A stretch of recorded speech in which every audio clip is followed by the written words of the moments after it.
Han Mujin thought he'd spent 3 years protecting his innocent wife from the blood and betrayal of his Mafia empire, until the night he realized she was the one who had been protecting him all along. The air in the private study was thick with the scent of gun oil and expensive bourbon. Han Mujin, the undisputed head of the Seoul syndicate, sat frozen in his leather chair. His fair skin was pale, his jaw tight as he stared at the security feed.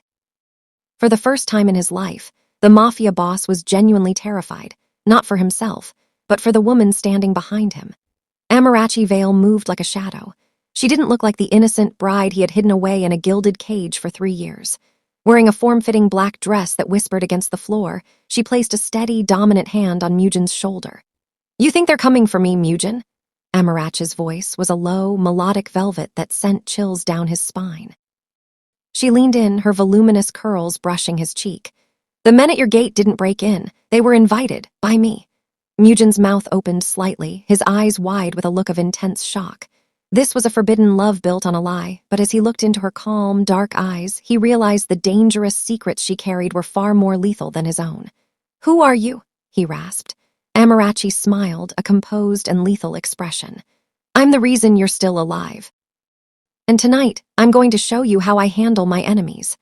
Welcome to Seoul Syndicate Stories, the home of Korean Mafia boss drama, forbidden love, and dangerous obsession. If you love stories filled with betrayal, power dynamics, and irresistible romance, you're in the right place. Hit subscribe button, tap the notification bell, and give thumbs up so you never miss another heart-stopping episode. This story pulls you deeper into the shadowed underworld of Seoul, where a feared Korean Mafia boss rules with silence and violence, and where a single black woman changes everything. What happens when loyalty collides with family bond? When a man built for war meets a love he was never supposed to feel? In the next few minutes, you'll witness a tale of secrets, humiliation, revenge, and forbidden passion. A story so intense it will leave you breathless. Listen closely, because in this world, one wrong step can cost a life, and one forbidden love can spark a war. Tell us in the comments where you're watching from. We love hearing from our global family of Mafia romance lovers. Your support keeps these Korean Mafia boss stories, dangerous affairs, and interracial love dramas coming. Now take a seat, turn up the volume, and step into a world where power is deadly, trust is rare, and love is the most dangerous weapon of all. Let's begin. The city lights of Seoul stretched out below the penthouse like a carpet of scattered diamonds, cold and unreachable. From the floor-to-ceiling windows of the master suite, the world looked quiet, but Han Mujin knew better. In his world, silence wasn't peace. It was the breath a predator took before the kill. He stood in the shadows, his black silk shirt unbuttoned at the collar, highlighting the sharp, dangerous line of his jaw. His gaze wasn't on the glittering horizon of his empire, but on the woman standing on the balcony. Amarachi Vale was a vision of impossible grace in the middle of his violent reality. Her voluminous curls caught the moonlight, falling over her shoulders like dark silk against her deep complexion. She leaned against the railing, her eyes closed, seemingly unaware of the Mafia boss story unfolding in the streets below, or the man watching her with a dangerous obsession that bordered on worship. Mujin stepped out onto the balcony, his movements silent and predatory. The air had turned crisp, but the heat radiating from him was palpable as he stopped just inches behind her. He didn't touch her, not yet. He simply let his presence loom over her, a powerful protector casting a shadow over his most prized possession. "The air is turning cold, Amarachi," he murmured, his voice a low, raspy friction that cut through the night. "You shouldn't be out here." Amarachi didn't flinch. She turned slowly, her dark eyes meeting his with a composure that always managed to catch him off guard. She reached up, her fingers grazing the delicate gold necklace he had fastened around her neck, a tether to his world. "Is it the cold you're worried about, Mujin?" she asked softly, her voice a melodic contrast to his jagged edges. "Or is it what's waiting in the dark?" Mujin's hand moved then, his fingers tracing the curve of her shoulder with a lingering, heavy touch. This was their fragile piece. To the world, they were a high society enigma. To his enemies, she was his only weakness. In this high-stakes romance, every moment of tenderness felt like a countdown to a detonation. "In the dark, there is only me," Mujin replied, his thumb brushing against her lower lip. His eyes darkened, the possessiveness he usually kept under lock and key surging to the surface. "And as long as you are mine, the dark doesn't get to touch you." It was a beautiful lie. He had built a gilded cage of glass and steel to keep her safe, convincing himself that his love could act as a shield against the blood on his hands. He wanted to believe this was a forbidden love that could survive the light of day, far from the reach of the Seoul syndicates. He pulled her closer, his hand settling firmly on the small of her back, drawing her into the heat of his body. For a heartbeat, the power imbalance was absolute, the king and his captive queen, lost in a secret affair that the rest of the world wasn't allowed to witness. But then, the heavy vibration of a phone on the stone table shattered the silence. Mujin didn't have to look at the screen to know who it was. The blue light flickered against the glass, casting a cold glow on Amarachi's face. The piece was over. The world was calling for its monster. He felt Amarachi's breath hitch against his chest, her hand tightening on his arm. She felt it too, the shift in the air, the sudden, jagged edge of reality slicing through their private sanctuary. Mujin stepped back, the warmth in his eyes vanishing, replaced by the lethal, calculating gaze of the man who ruled the underworld with an iron fist. He reached for the phone, but before he answered, he looked at Amarachi one last time. "Go inside," he commanded, his voice no longer a whisper but a cold, hard directive. "Lock the doors, and no matter what you hear, do not look out the window." As he turned away to answer the call that would likely end their forbidden love, he didn't see the way Amarachi's expression shifted, not into fear, but into something far more dangerous. The Mafia romance he thought he was controlling was about to take a turn he never saw coming. The silence of the penthouse didn't just break, it shattered. The private elevator pinged, a sound that usually signaled Han Mujin's return from a long night of underworld negotiations. But Mujin was already here, standing in the center of the living room, his hand white-knuckled around the grip of a suppressed pistol. That elevator shouldn't have been moving. Not tonight. Not with the security codes he had personally encrypted. "In the bedroom. Now," Mujin hissed, his voice vibrating with a raw, jagged panic that Amarachi had never heard before. This was the legendary Mafia boss story everyone feared, the cold, calculating leader. But for the first time, the mask was slipping. His fair skin was flushed with adrenaline, his eyes darting toward the heavy mahogany doors that separated their sanctuary from the hallway. Amarachi didn't move. She stood by the marble kitchen island, her deep complexion luminous under the recessed lighting. She didn't look like a woman whose life was about to be forfeited in a high-stakes romance. She looked like she was waiting for a guest to arrive for tea. "Mujin, breathe," she said, her voice a steady, low melody that seemed to mock the chaos unfolding outside. "They are in the hall, Amarachi. The Iron Tigers don't come for talk. They come for blood." Mujin lunged toward her, grabbing her arm with a grip that was desperate, almost bruising. His dangerous obsession with her safety had always been his greatest vulnerability, and tonight, his enemies were playing that card with lethal precision. "If they see you, if they touch you, I will burn this city to the ground, but you will be gone. Hide." A heavy thud echoed against the front door, then another. The sound of a battering ram meeting reinforced steel. Mujin's breath came in sharp, shallow stabs. He stepped in front of her, his broad shoulders creating a physical barrier between her and the threat. He was a man built for war, a titan of the Mafia romance genre who had survived a dozen assassinations, yet his hands were trembling. It wasn't fear for his life. It was the terrifying weight of a forbidden love he couldn't afford to lose. "Step back, Mujin," Amarachi whispered. She placed her hand on his shoulder, the same hand he had kissed 1,000 times, the hand that wore a diamond the size of a pill. But as she leaned in, the softness was gone. Her touch wasn't a plea, it was a command. "You're going to get yourself killed trying to play the hero," she murmured against the shell of his ear, her voluminous curls brushing his jaw. "I am your husband," he rasped, his eyes fixed on the door handle as it began to groan under the pressure. "It is my job to die for you. And it's my job to make sure nobody dies tonight," she replied. The door splintered. The frame shrieked as it gave way, and 3 men in tactical gear burst into the room, their laser sights dancing across the walls like crimson ghosts. The lead man, a scarred enforcer Mujin recognized instantly, leveled his weapon at Mujin's chest. "And Mujin," the enforcer spat, his voice distorted by a mask. "The boss sends his regards, and he wants the girl." Mujin's finger tightened on the trigger, his body tensing to take a bullet for the woman behind him. He was ready to end his story right here, in a final act of dangerous obsession.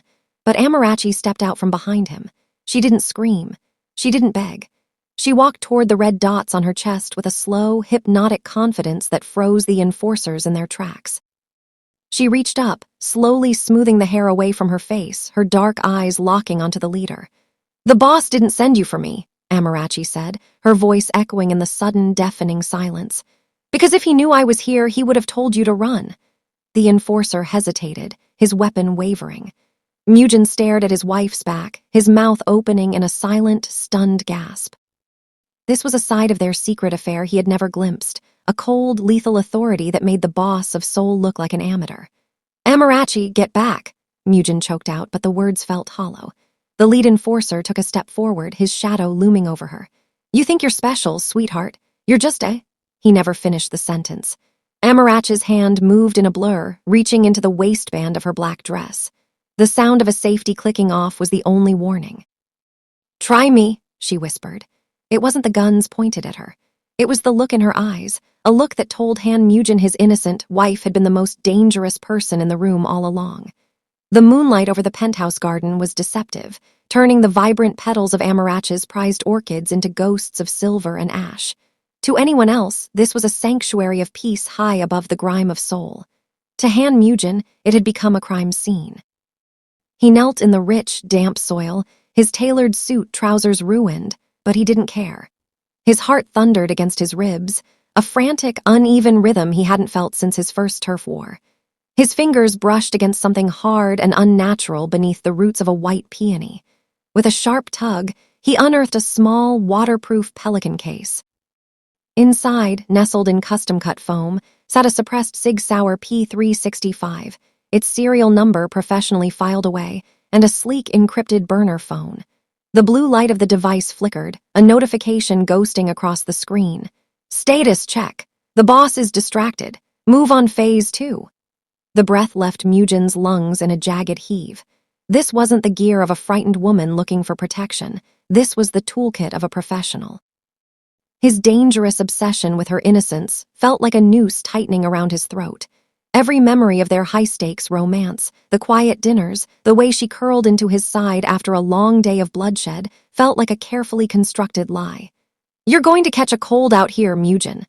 The voice was like velvet over shattered glass. He didn't turn around. He didn't have to. The scent of her perfume, sandalwood and vanilla, filled the air, a fragrance that usually brought him peace but now tasted like ash.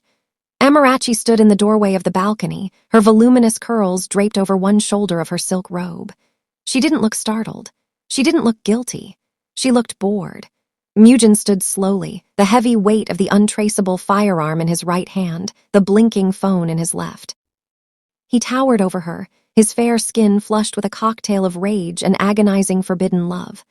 "I built this garden for you so you'd have a place where the world couldn't reach you," Mujin rasped, his voice breaking under the weight of his own Mafia boss story. "I kept the blood off your hands, Amarachi. I thought I was your protector." Amarachi stepped closer, entering his personal space until the barrel of the gun was inches from her stomach. She didn't flinch. Instead, she reached out, her cool fingers grazing his jawline with a terrifyingly familiar tenderness. "You were so busy protecting me, Mujin, that you forgot to look at who was standing right in front of you," she whispered, her dark eyes locking onto his with a lethal intensity. "Did you really think a man in your position could just find a wife who wasn't part of the game?" The power imbalance shifted in a heartbeat. He was the king of the Seoul underworld, a man of violence and absolute authority, yet as she leaned into him, he felt like a pawn being played. This secret affair hadn't been a chance encounter, it had been a tactical strike. "Who are you working for?" he demanded, his grip tightening on the gun. "If this was a setup, why haven't you killed me yet?" Amarachi's hand slid from his jaw to the back of his neck, pulling him down until their lips were a breath apart. The forbidden desire between them flared, hot and destructive. "Because," she breathed against his lips, "killing you would be easy. But watching you realize you've fallen in love with your greatest enemy, that's where the real fun begins." The burner phone in his hand vibrated again. Another message. "He found the kit. Initiate the final protocol." Before Mujin could react, the sound of heavy boots echoed from the living room. His own security detail, or hers. The Mafia romance he thought he was writing had just been torn to shreds, and as Amarachi pulled him into a kiss that tasted of betrayal, Mujin realized the truth. He wasn't the hunter, he was the trophy. The rain over the Incheon docks didn't fall, it punished. Han Mujin stood in the center of a circle of floodlights, his tailored black coat heavy with the freezing downpour. Water slicked his fair skin and dripped from the sharp line of his jaw, but he didn't blink. He was surrounded. 6 cars, their engines idling like growling beasts, blocked every exit. 20 men from the Iron Tiger syndicate stepped into the light, their silenced submachine guns leveled at his heart. He was out of ammo. His primary weapon had jammed 3 minutes ago, a mechanical betrayal that mirrored the emotional one currently tearing him apart. In this Mafia boss story, he was supposed to be the one holding the leash, but as he stood there, he realized he had been led to the slaughter by his own dangerous obsession. "Is this how it ends, Mujin?" The rival captain sneered, stepping forward. "The great king of Seoul, dying in the mud because he was too distracted by a woman to see the knife at his back." Mujin's chest rose and fell in a shallow, jagged rhythm. He didn't care about the guns. His mind was miles away, trapped in the memory of the penthouse garden, the scent of sandalwood, the weight of the untraceable gun he had found in Amarachi's soil, and the cold, lethal look in her dark eyes. This high-stakes romance hadn't just been a risk, it had been his undoing. "Do it!" Mujin rasped, his voice a low, broken friction. He closed his eyes, expecting the sting of lead. For a fleeting second, he felt a strange sense of peace. If he died here, he wouldn't have to face the truth of their secret affair. He wouldn't have to decide if he should kill the woman he worshipped or let her finish the job. He could die believing in the innocent version of Amarachi Vale one last time. The rival captain raised his weapon. "Goodbye, Mujin!" Thwip. The sound wasn't a gunshot, it was the muffled sneeze of air being displaced. The rival captain's head snapped back, a bloom of red erupting from the center of his forehead. He collapsed into the oily puddles before he could even twitch his finger. Thwip, thwip, thwip. 3 more men fell in rapid succession, 1, 2, 3, perfect, surgical shots to the temple. Remaining Iron Tigers panicked, spinning their weapons toward the dark silhouettes of the shipping cranes overhead, but there was no flash, no thunder. Only the relentless rain and the invisible hand of a ghost. Mujin opened his eyes, his heart hammering a frantic rhythm against his ribs. This wasn't his security detail. His men were dead or compromised. This was someone else. The lights of the cars began to shatter one by one, plunged into a darkness so absolute it felt like being buried alive. In the chaos and the screams of the dying men, Mujin felt a strange, chilling familiarity. The precision, the silence, the absolute dominance of the battlefield. Within seconds, the only sound left was the rain hitting the cold steel of the containers. Mujin reached into his pocket and pulled out his lighter, the small flame flickering weakly in the wind. He walked toward the spot where the sniper's first victim lay. There, resting on the man's chest, was a single damp petal of a white peony from his own garden. His hand shook. The forbidden love he felt wasn't for a victim he needed to protect. It was for a predator he didn't even know. He turned toward the cranes, his fair skin ghostly in the moonlight. "Amarachi!" he roared into the void. "Show yourself!" Silence was his only answer. By the time Mujin made it back to the penthouse, his clothes were ruined and his soul was frayed. He burst through the doors, his eyes wild, searching for a sign of a struggle, a sign of her absence. Instead, he found her.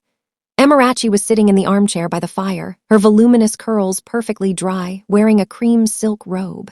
She was calmly cleaning the dirt from under her fingernails with a silver file.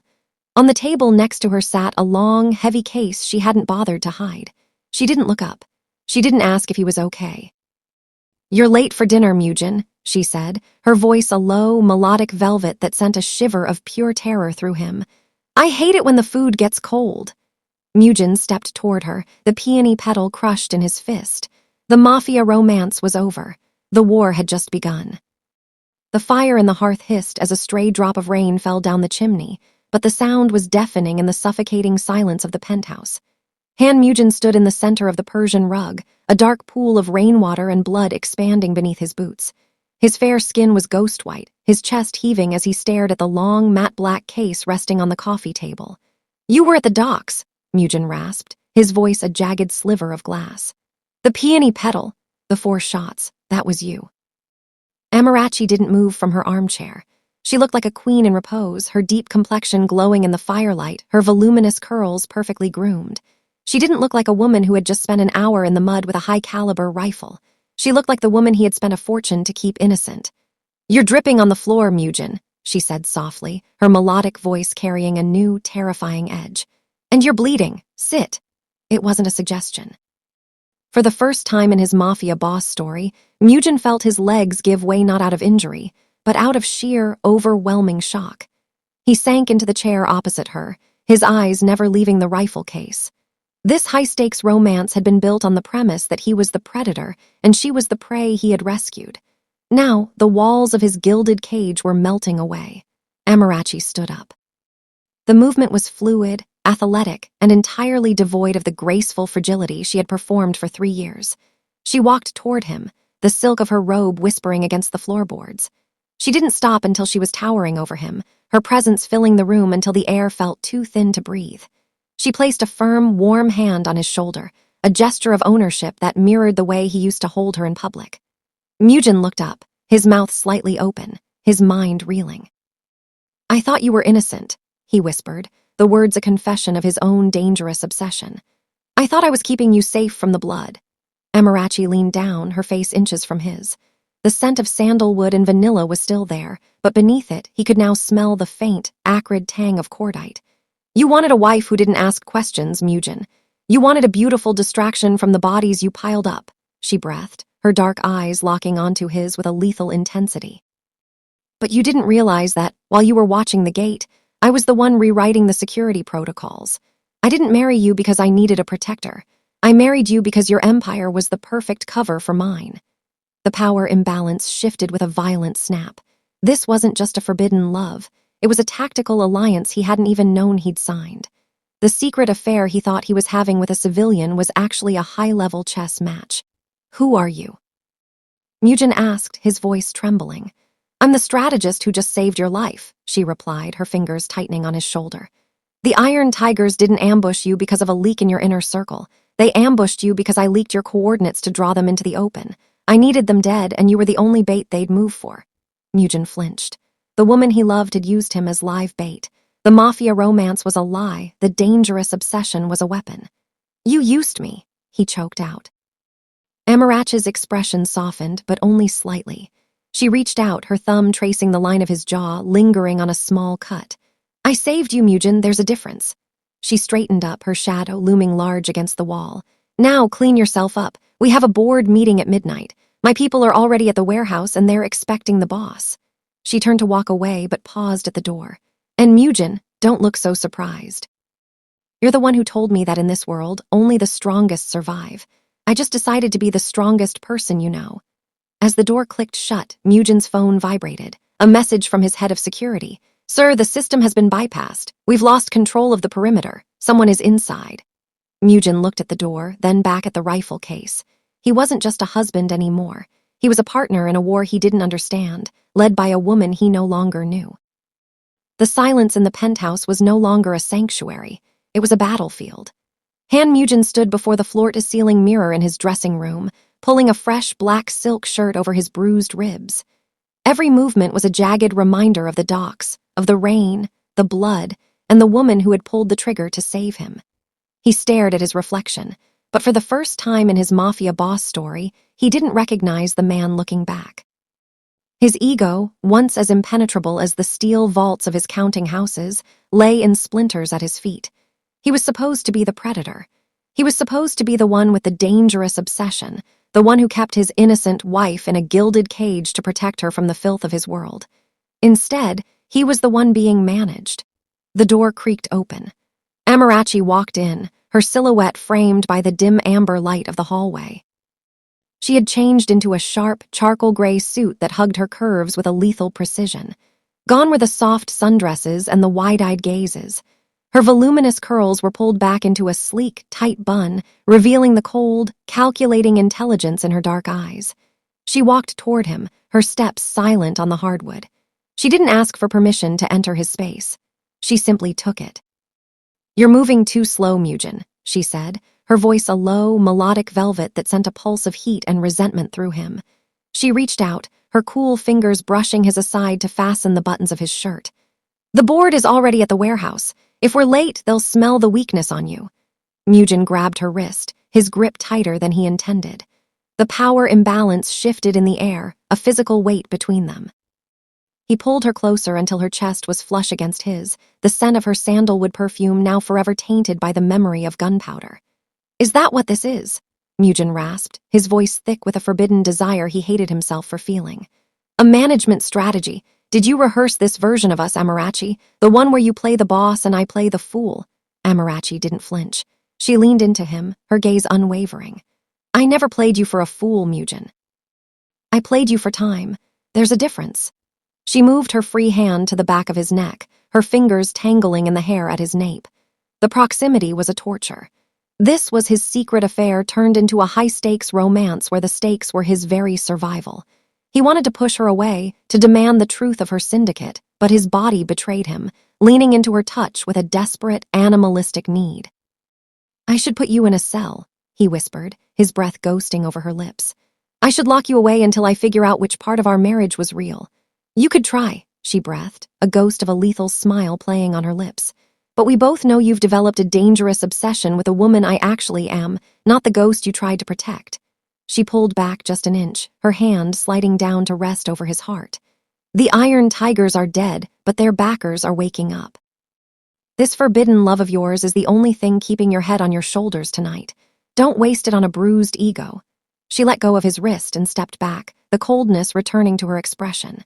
She reached into the pocket of her blazer and tossed a heavy, encrypted radio onto the vanity. "Clean your face. We leave in 2 minutes." As she turned to leave, a muffled explosion echoed from the distance, vibrating the glass walls of the penthouse. The city lights flickered. Mujin grabbed the radio, his eyes darkening. "Amarachi," he called out. She paused at the door, her shadow looming long and sharp. "The board meeting," Mujin said, his voice dropping to a lethal, guttural tone. "Is it to confirm my status, or to vote on my replacement?" Amarachi didn't look back. "That depends on how well you can pretend to still be in charge." The click of the door was the final shot in their Cold War. Mujin looked back at the mirror, straightened his collar, and realized that in this Mafia romance, he was no longer the hero. He was the weapon she had finally decided to unsheath. The gold-leafed doors of the Grand Hyatt ballroom swung open, revealing a world of crystal chandeliers and whispered treachery.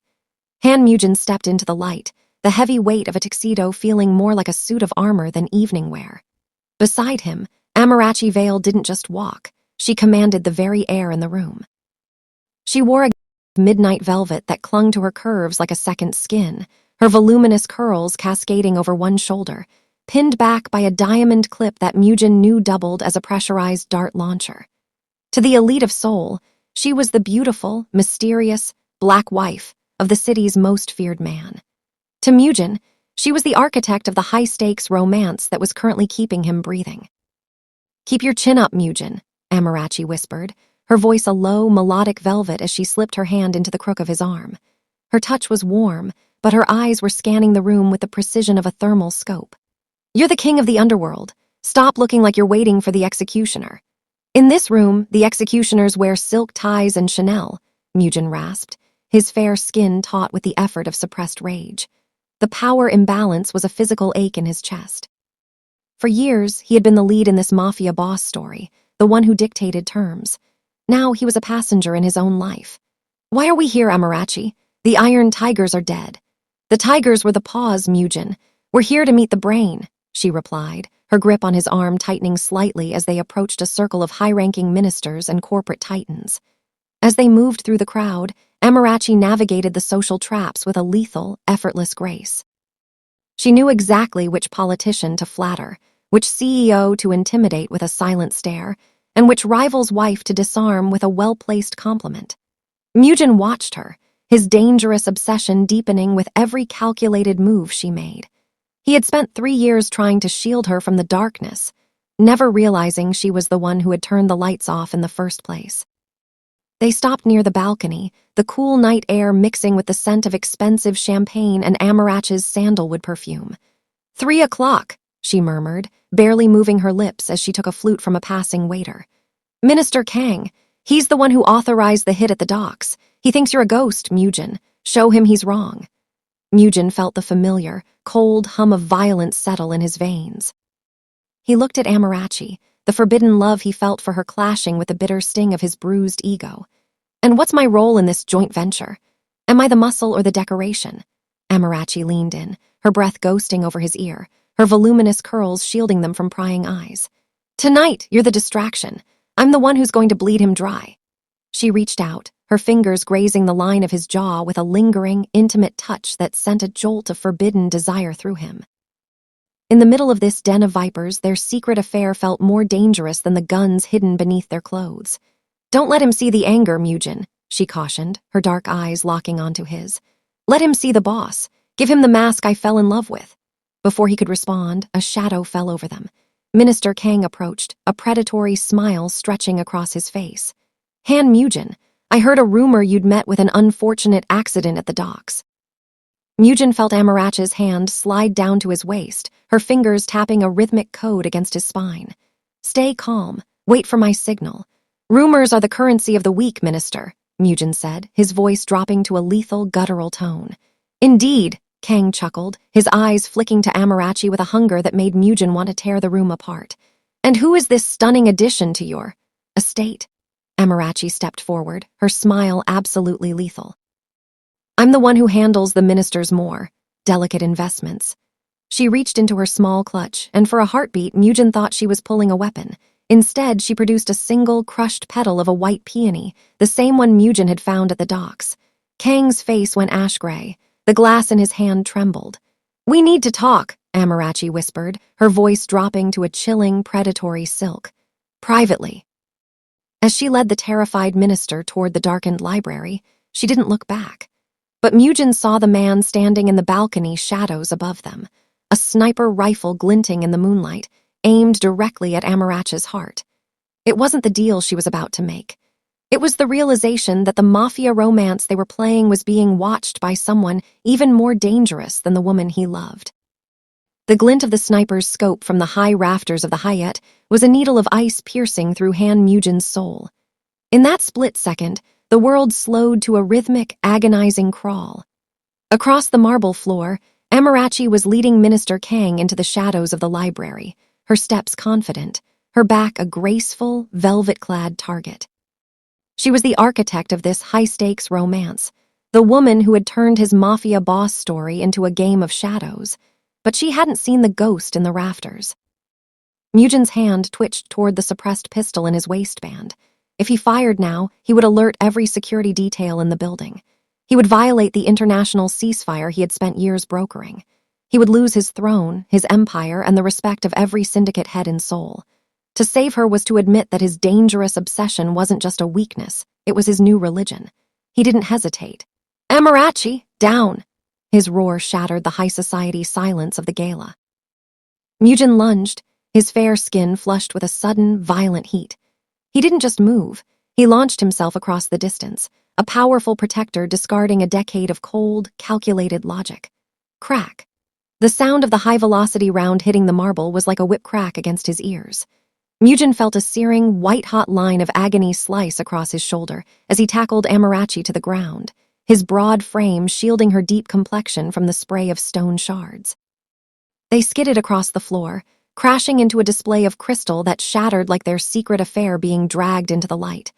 The ballroom erupted into a symphony of screams and crashing furniture.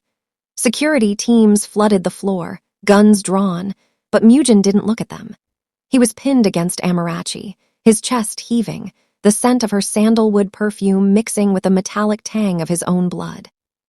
You're a fool, Amarachi breathed, her dark eyes wide with a shock that finally stripped away her lethal strategist's mask. Her hand came up, pressing against the wound on his shoulder, her fingers trembling, a sensory detail he had never expected to feel from her again. You just gave them everything. You exposed your position, you lost the syndicate for this. Let them take the throne, Mujin rasped, his voice a broken, guttural friction. He looked down at her, his forbidden love burning through the pain. This was his emotional healing, the realization that a crown was nothing compared to the heart beating beneath his hands. I'm not the boss tonight, Amarachi. I'm just a man who won't let his wife die. The power imbalance hadn't just shifted, it had evaporated. In the wreckage of the Hyatt, they weren't a king and his captive, or a strategist and her bait. They were two predators bleeding in the dark, finally equalized by a sacrifice that could never be undone. Minister Kang had vanished in the chaos, and the sound of heavy boots was approaching the library doors. Mujin reached down, his fingers locking with Amarachi, their palms slick with his blood. "They're coming for us," he whispered. "Not for the syndicate, for us." Amarachi's expression hardened, the shock replaced by a cold, devastating resolve. She reached into her velvet gown, pulling a second weapon he hadn't known she carried. "Then let them come," she said, her voice a melodic promise of war. "They think they took your throne, Mujin. They don't realize they just gave us the freedom to burn their world down together." The doors to the library burst open, but before the first light hit them, Amarachi leaned up, her lips ghosting over his in a kiss that tasted of iron and forbidden desire. "The sacrifice is made," she whispered against his mouth. "Now, show them why I chose you to be my king." As the first flashbang grenade rolled across the floor, it wasn't whether they would survive the room. It was the realization that Han Mujin had just traded his empire for a woman who was already planning to build him a much more dangerous one. The smoke from the burning warehouses at the edge of the city rose like a dark offering into the Seoul skyline. High above the chaos, the penthouse balcony was a silent island of glass and steel. Han Mujin stood at the railing, no longer the broken man who had bled on a library floor, but a king restored. His fair skin was marked by a fresh scar on his temple, a jagged reminder of the night he traded his empire for the woman beside him. Amarachi Vale leaned against the stone balustrade, her voluminous curls dancing in the wind. Now torn at the hem and stained with the grit of their escape. She looked down at the city she had helped dismantle, her expression one of chilling, quiet triumph. Mujin stepped behind her, his movements fluid and possessive. He didn't hesitate this time. He placed his hand firmly on her waist, pulling her back against the heat of his chest. This was no longer a secret affair hidden from the light, nor was it a mafia boss story where he held all the cards. This was a high-stakes romance forged in the fires of betrayal. "The Iron Tigers are gone," Mujin murmured, his voice a low, melodic friction against her ear. "The ministers are scrambling to erase their names from your ledgers. You've done it, Amarachi. You've conquered the city without firing a single shot of your own." Amarachi leaned her head back against his shoulder, her dark eyes reflecting the fires below. "We did it, Mujin. I provided the map, but you were the one brave enough to burn the bridges." The power imbalance that had nearly destroyed them had evolved into something far more dangerous, a total, lethal synchronization. The forbidden love that had once been his greatest weakness was now the foundation of a new, unshakable throne. Mujin's dangerous obsession hadn't faded, it had simply shifted. He wasn't obsessed with protecting her anymore. He was obsessed with the power they wielded together. "They'll be coming for us," Mujin said, his fingers tightening on her hip, his thumb tracing the curve of her bone through the velvet. "Every syndicate from here to Tokyo knows that the King of Seoul has a queen who is deadlier than he is. They won't stop until they've tried to separate us." Amarachi turned in his arms, her hands sliding up his chest to rest at his throat. She looked at him with a gaze that was both intimate and predatory. "Let them come. They think our love is a vulnerability. They don't realize it's the only thing that makes us untouchable." She pulled him down into a kiss that tasted of iron and victory, a final seal on their mafia romance. In the quiet of the night, with the city burning at their feet, they were finally partners in both love and war. But as Mujin held her, his gaze flickered to the shadows of the penthouse living room. A single red light was blinking on the encrypted radio Amarachi had left on the table, a signal from a contact even he didn't know.